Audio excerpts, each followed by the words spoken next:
Chapter 8. Reflections.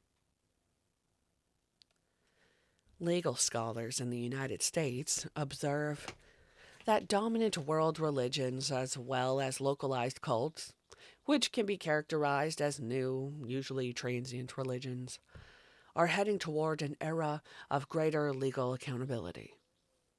When the Manson murders were dominating the news, little was known about cults.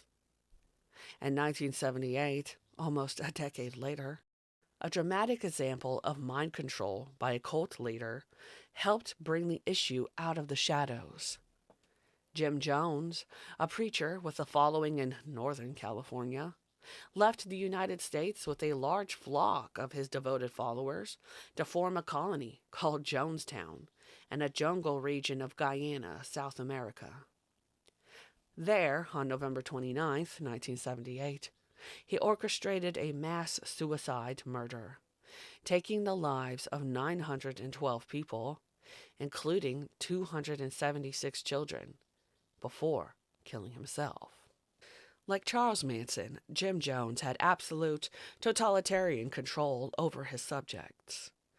Leslie recalls reading a Rolling Stone article in which Jones revealed how very aware of Manson he had been. Echoing Manson, Jones preached of an imminent Holocaust and of a coming race war. He also availed himself of the sexuality of his followers. He did not allow anyone to question him about what he was doing and why. Subsequent real-life dramas that resulted in many deaths of cult members brought home the message that close-minded, unmitigated devotion and obedience to a person or a dogma is a dangerous thing. For example, in 1993, after a 51-day standoff with the FBI in Waco, Texas, over 70 men, women, and children devoted to David Koresh, leader of the Branch Davidians, were shot or burned to death. And in March 1997, Marshall Applewhite, the 65-year-old leader of the Heaven's Gate cult, brought himself and 38 other men and women, aged 26 to 72, all characterized by the media as very ordinary, to their carefully programmed suicidal deaths in San Diego. They had plans to shift to a higher plane, just as Manson had envisioned paradise for his followers through death of others. There is no reason to doubt that virtually all human beings are capable of destructive and self-destructive impulses. It's a factor of chance, circumstance. In 1981, Anne Near and I contemplated whether everyone is capable of murder. It was significant that Leslie had shown herself to be incapable of it, at least in that place at that time. Still, one evening I started to say to Anne that we should assume that every person contains within him or herself the potential for any form of behavior. She added, except frequently so well repressed. Then she completed the thought. The whole spectrum of potential action is a possibility we must acknowledge, especially when seeking to learn from the tragedy of violent crime. An old theme in Christianity is admonishing the flocks against being fooled by the seductions of false prophets. See Matthew 7:15 to 16. The implication is that it could happen to anyone. The need to warn everyone about evil lurking everywhere suggests that everyone is vulnerable to committing heinous sin as well as being a victim. In talking about Leslie in this context, Anne and I talked again about making judgment. We could get closer to the heart of the matter if we could wipe away those elements of distrust which are born from judgment and from the fear of being judged. Anne, judge not that ye be not judged, a rediscovery. This exchange with Ann Near took me back to notes from a conversation in the Special Security Unit in 1973, when the women talked about discovering the power within themselves for destruction. We were talking about the prison psychiatrist, who was always trying to get them to reveal the monster inside. In exasperation, each woman would echo the other's remarks. Doesn't he know everyone has a monster inside them? It isn't something you just pull out when someone wants to look at it. He can't appreciate that what we are, what he sees in front of him, is also real. They want to watch us dig out for display the rage and frustration that they believe is inside us. But they hadn't acted out of rage. They acted out of blind obedience. Everyone was amazed at the women's calm equanimity, day after day, year after year. Most staff accepted their peaceful ways as an unexamined blessing. Cynical professionals, the brain explorers, sought to shatter the women's calm with invasions into their interiors, lusting after the dark side of their psyches. Both formal, legal, and professional judgments and informal social judgments are based on the presumption that the person issuing judgment would never commit the offense. The alternative would be hypocritical. Forgiveness is not about lowering standards, but about suspending judgment for self-protection. It's an error to assume that we have structured ourselves or our lives in such a way as to be perpetually protected from the whole range of human possibility. The killer is often the boy next door.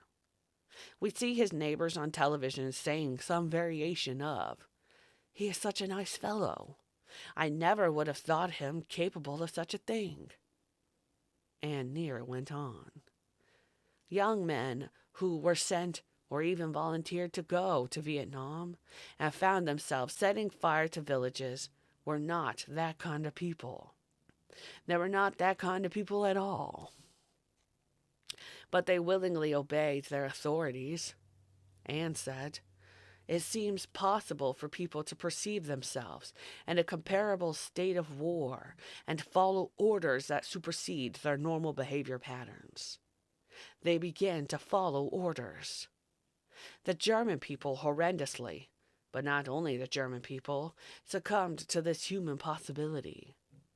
The Mansi people, in a very strange context and feeling that everything was disintegrating into chaos, began to believe it was war, began following orders." A lifetime activist for peace and justice, and pointed out that acts of war cannot so easily be distinguished from murder as the military would pretend. Courts-martial of soldiers who have committed homicide during a war show ironic layers within each act, which the act of killing and rape is justified according to the particular authority, the players, and the rules of the game. In grim litany, and I talked about the crimes of Hiroshima, acid rain, pollution of streams, the bombing of Cambodia, germ warfare, government agents shooting students at Kent and Jackson State universities, crimes of the corporate world, and women beaten by their husbands. These are the crimes that most people understandably don't want to be thinking about. KF. People I encounter don't want to look at the guilty person because I think they're afraid for themselves. Fear could be a counterproductive effort at self-protection.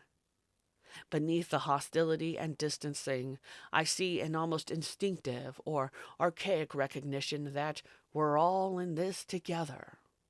That the ultimate spiritual reality is that we are all connected and share this universe, not only as companions, but as mutually responsible partners in life. What one does affects the other, an old spiritual theme. And Eugene Debs wrote, As long as there is one person in prison, I am not free. It's literal. KF. That anyone at all must be locked up is a significant statement of failure, generally of both the individual and society. Do we or do we not have a mutual responsibility? And we cannot absolve ourselves. KF. We can't pretend that somehow we're excluded. It has given me pause to consider this particular conversation in light of Manson's own beliefs. For example, Charles Tex Watson described Manson's philosophy this way: we are all one, all part of the same organic whole. No separate me or you, just ripples in the one wave that is life. True freedom means giving up ourselves, letting that old ego die so we can be free of the self that keeps us from one another, keeps us from life itself. Cease to exist, Charlie sang in one of the songs he'd written. The girls repeated it over and over. Cease to exist. Kill your ego. Die. So that once you cease to be, you can be free to totally love, totally come together. This age-old affirmation across many cultures of the connectedness of all life was betrayed by Manson's war plan.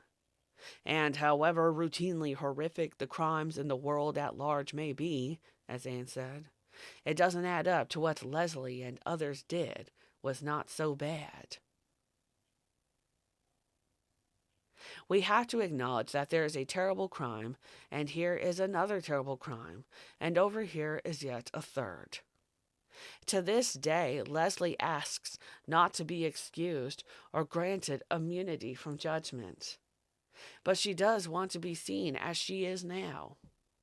The state's perennial judgments against her release hark back to August 10th, 1969, to the night in her very young life that has determined the rest of her life. To the parole board, the past 30 years have counted for nothing. Leslie's humanity is most evident in her appreciation of every opportunity the prison offers. She is responsible, as is a good friend to other women in her prison community.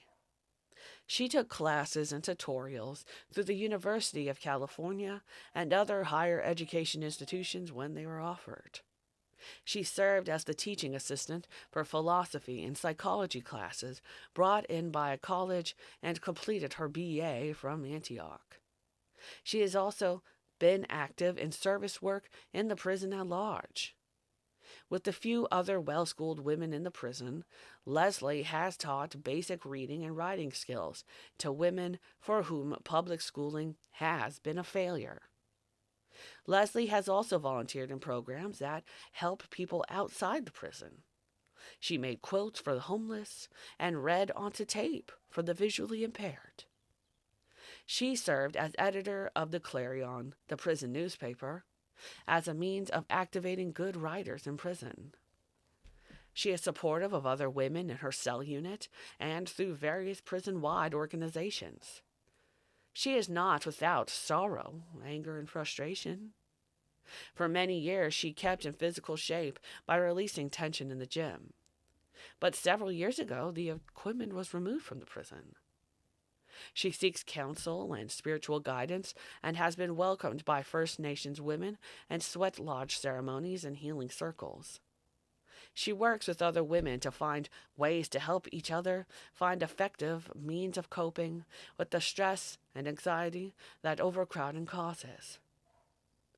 Leslie has also found other meaningful and satisfying things to do within the confines of my environment. She has worked with an outside attorney, as a jailhouse lawyer, helping other women with her case. She studied the history of quilt making and does cross-stitched samplers, designing her own pieces. Like any prisoner, to earn her keep through decades in the main prison, she has worked steadily at various prison jobs and has managed to make most of them meaningful. She was first the head clerk in the medical clinic. Later, after 5 years in the education office, the maximum time a prisoner can stay in one work assignment, she became a nighttime clerk for the administration and helped put out the daily prison bulletin. Night work afforded her some welcome solitude during the day, when most other prisoners were at work. Because she's skillful, reliable, and congenial, and because she has seniority, she has had favorable work assignments since arriving at the main prison in 1976. Leslie doesn't take anything positive in her life for granted, or assume any comfort as her prerogative, her due, or her right. She has lived her entire adulthood as if grateful to be able to live out her sentence, the difficulties of that life notwithstanding. She would like very much to be reunited with her family while her parents are still living. She would like to live in a larger world, but she has learned to live the life that she has been given in the midst of a crowded prison. Leslie reflects, sometimes I feel like the people hold me responsible for the fact that I didn't go to the gas chamber. Sometimes it would have been easier if I had gone. When I need strength to go on, I draw it out from within myself. I do that alone. Leslie's perception of a public desire for capital punishment in the USA is accurate.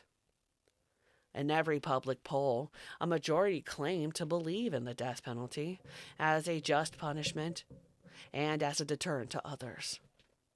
In the USA, the only Western nation to retain the death penalty, it is a minority who espouses the practical as well as ethical reasons to oppose capital punishment. Retribution makes sense only to the extent that it culminates in remorse, penance, and reconciliation with society, which can't occur if the offender is killed. Innocent people have been executed throughout history owing to human error or corruption. If the state wants to communicate that killing people is wrong, it is hardly setting an example when it performs executions. Given the necessary legal appeals in cases where the sentence is death, and the expense of incarceration during the long delays between sentencing and actual execution, the death sentence is sometimes more costly to the state than keeping someone in prison for life would be. It is conventional wisdom to believe that the death penalty is a deterrent to other would-be killers. But murder rates in the United States are consistently highest in those states that conduct the greatest number of executions. Often, when the execution rates go up, murder rates follow suit. The majority of U.S. citizens believes that for the most heinous violations, the punishment should fit the crime. Therefore, murderers should be killed. But if the purpose of the punishment is to inflict pain, it is generally a greater punishment to hold someone in prison indefinitely. When asked why she seemed so little affected when she was sentenced to death on April 19, 1971, Leslie explained, "The death penalty for me at that time almost justified my not having to deal with what I had done. It was the eye for an eye." Although generally emotionally charged, debates about capital punishment are academic until one meets someone who has been sentenced to death. Few people advocate death for individuals with whom they are acquainted, however much they believe in the ultimate penalty in principle. No one I know who has met Leslie, including death penalty advocates, has believed that she would have been executed for her crime, or that the world would be better in her absence. For Leslie, the prison has simultaneously served its purpose as a harsh punishment for her crime and as a place to reflect on the crime and its effects. She has endured her punishment with dignity, using her time as positively as possible. Within the walls of her confinement, Leslie has recognized her part in an orgy of human destruction. Her sorrow is a matter of conscience, a purely solitary force. She has recreated her life through the daily, hourly act of serving penance. In the early 1970s, Leslie, along with her co-defendants, was demonized by the media. But she also gained sympathy from serious journalists who were paying attention. The positive attention accelerated during the second and third trials in the late 1970s. Even world-weary journalists whose cynicism was unbounded found positive qualities in Leslie, especially the old guard who had covered the original trial and were stunned by the change in her less than a decade later. The mainstream print media in California, through the words of half a dozen reporters working primarily for the Los Angeles Times and the San Francisco Chronicle, used these words to describe Leslie during the retrial period through 1976 through 1978. Charming, smiling, vivacious, open, aware, exceptional, gracious, animated, thoughtful, responsible, trustworthy, remarkable, mature young woman, warm and caring human being, a person of great sensitivity, undergone an extraordinary transformation, stable, law-abiding, not the least bit dangerous, productive, legal secretary, skilled artisan, completely rehabilitated. When Leslie was a child, she attended Sunday school, and with other young, dedicated people, she became a junior deacon. This job included collecting and counting the offerings and taking flowers to the elderly and the ill. Dwight Blackstock, who went to Sunday school with Leslie and was also in the group, later became a Presbyterian minister. He recalls of those days when they were friends. Leslie and I, along with the other junior deacons, learned to demonstrate love and concern for others. 8 years after Leslie's imprisonment, Blackstock became her prison pastor and was soon a strong advocate for her release. After some visits with her, he said, "It became abundantly clear to me that Leslie is an exceptional person. She has not only a tremendous intellectual capacity, but also an abundance of love and sensitivity.